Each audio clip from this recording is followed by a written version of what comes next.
10টা আগে আমি 10টা আগে আইতাম দিদাম।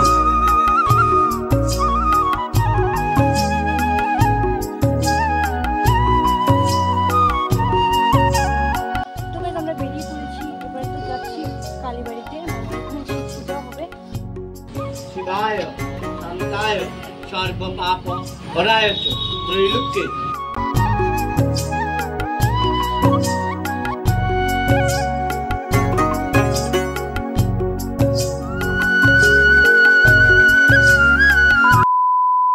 Hello everyone, welcome back to our channel. তো কেমন আছো তোমরা সবাই? আই হোপ ভালো আছো, আমি তো ভালো আছি। তো বৃষ্টি ব্লগে তোমাদের সবাইকে জানাই ওয়েলকাম।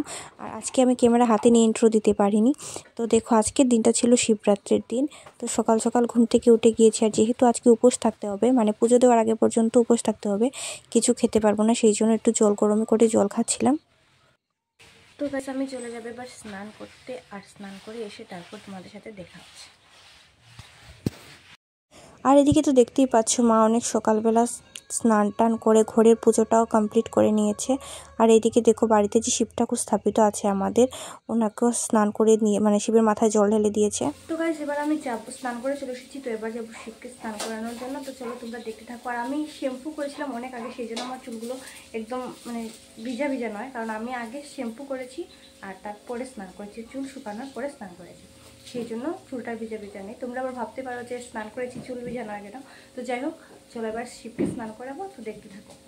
তো এই বছরের শিবরাত্রিটা একটু অন্যরকম হওয়ার কথা ছিল, মানে এই বছরই আমাদের বাড়িতে মন্দির হওয়ার কথা ছিল। তো তোমরা তো আমার আগের মিনি ব্লগে দেখতেই পেয়েছিলে যে আমাদের শিব মন্দির করা হচ্ছে। তো শিব মন্দিরটা ঠিকমতো কমপ্লিট হয়নি, নইলে বাড়িতেই করা হতো। তো সামনের বছর হয়ে যাবে কমপ্লিট। তো এখানে দেখো আমি শিবকে স্নান করিয়েও নিয়েছি, এবার রেডি হয়ে যাবো মন্দিরে যাওয়ার জন্য। তো গাইস আমি রেডি হয়ে পড়েছি, এবার আমরা যাব শিবরাত্রিতে কালীবাড়িতে যাব আর কি। তো দেখে নাও কেমন লাগছে, আমাকে কমেন্টে কিন্তু অবশ্যই লিখবে।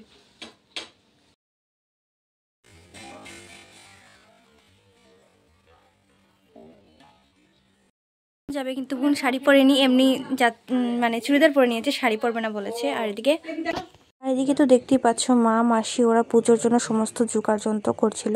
তারপর আমরা বেরিয়ে পড়েছিলাম, আর আমাদের অনেকটা লেট হয়ে গিয়েছিল, যেহেতু আমাদের 10টার ভেতরে যাওয়ার কথা ছিল মন্দিরে, তাহলে ভিড়টা কম হতো। জানি না কেমন ভিড় হয়েছে না হয়েছে। তো দেখো আমরা বেরিয়ে পড়েছি যাওয়ার জন্য। তো গাইস আমরা বেরিয়ে পড়েছি, এবার তো যাচ্ছি কালীবাড়িতে, মানে ওইখানে শিব পূজাও হবে, তো ওইখানেই যাচ্ছি। তো চলো আমরা যেতে থাকি, তোমরাও ভিডিওটা দেখতে থাকো।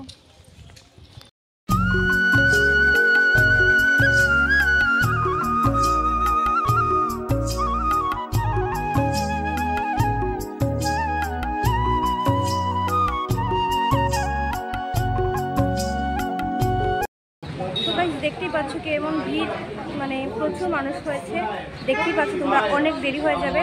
তো এখন লাইনে দাঁড়াবো, জানি না কত সময় লাগবে কিনা। তো অনেকক্ষণ অপেক্ষা করার পর লাইনে দাঁড়ানোর পর ফাইনালি আমরা শিবের সামনে এসে পৌঁছতে পারলাম।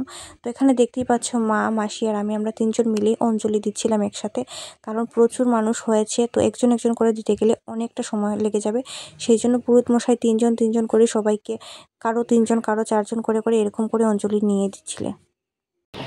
মধুনাং স্নানিয়ং হুং সদ্যজাতায় শিবায় নমস্তুতে। ওখানে জল দিয়ে একটু দোয়াই।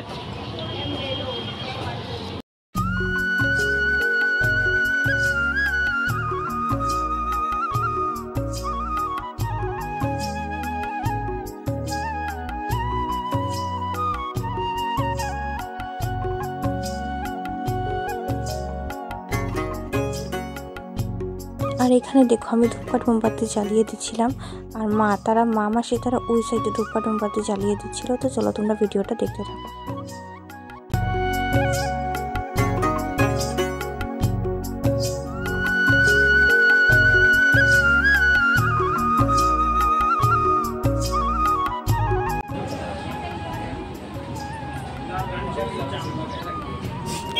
তো ফাইনালি গাইস আমাদের পুজো কমপ্লিট হয়ে গেছে দেওয়া, এবার আমরা বাড়িতে চলে যাব।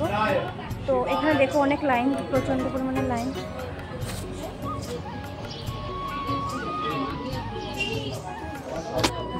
তো যাই হোক এবার আমরা বাড়িতে যাবো, আর প্রচুর পরিমাণে খিদে পেয়েছে, তো দেখতে থাকবো।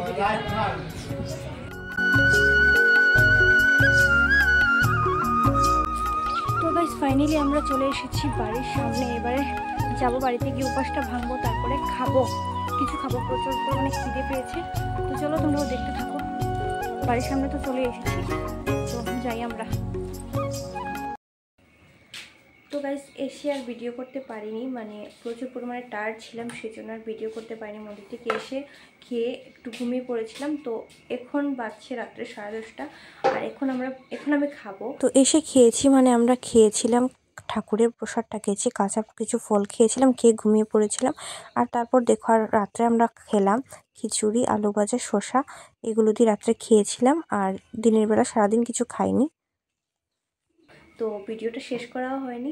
তো চলো আজকের ব্লগটা এতটুকু ছিল, দেখা হচ্ছে নেক্সট ব্লগে। তো টাটা, বাই বাই।